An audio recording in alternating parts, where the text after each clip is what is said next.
I'd like to welcome Spencer Phillips, who is an attorney specializing in employment law, to this webinar. And thank you so much for being here. I'm going to just allow yourself to introduce yourself to the group. No problem. Thank you, Marina. So I have been practicing employment law for about 21, 22 years now. I practiced in New York for a while, and then I practiced and moved to Utah. I've been continuing my practice here. My legal focus has always been on employment law right from day one. And so helping employers and employees get along with each other, and particularly advising business owners on how to comply with the various federal and state HR laws. We have, through a number of cases that I've worked on, represented businesses that are facing discrimination and harassment and retaliation claims. All across the U.S., there's 2 states I haven't done that in yet, which is North Dakota and Rhode Island. So if we have any doctors who end up watching this webinar who are in those states, I would love to talk to you. But we've been doing just helping businesses, and particularly small businesses all around the country, understand better, what are the things we need to do to make sure we've got our practice, our business set up correctly. Employment agreements and employee handbooks and policies and procedures, to making sure we're paying our employees correctly. How do we fire troublesome employees without getting our business in trouble? If we're leaving a business, how do we evaluate non-compete agreements and non-solicitation agreements? Those are the kind of things that I love chatting about with business owners all day long, every day. So. Excellent. Well, it sounds like you have a wealth of knowledge and experience to share.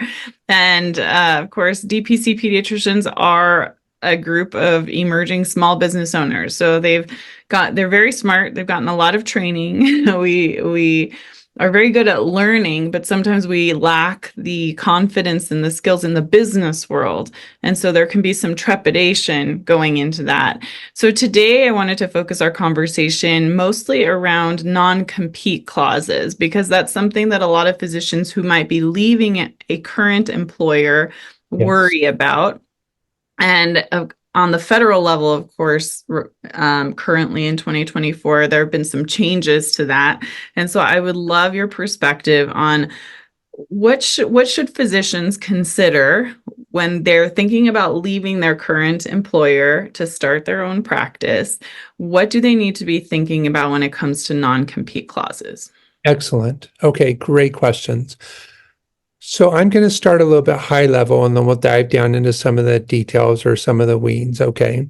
Okay. Generally speaking, I sense and I find from my clients that there is a widespread belief that non-competes are not enforceable. And so people will say, yeah, I've got a non-compete, but it doesn't matter, it's not enforceable. And that's not always the case.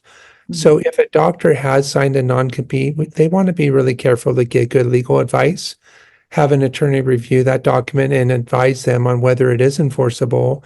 Sometimes it might be a little too broad, and so it could be revised to be, enforceable as a more narrow agreement. But just assuming from the get-go that it's just not enforceable at all, I think is a risky position to take. So if you've got a non-compete, then get a lawyer to review it for you.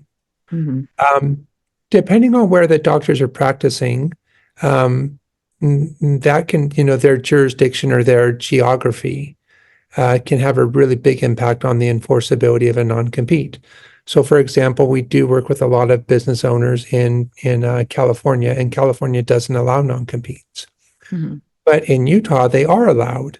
And then, so you want to look state by state, depending on where the business is set up, to evaluate what recent changes have happened for non-competes in the state where I'm going to open my business, or where I'm already practicing my, practicing my medicine.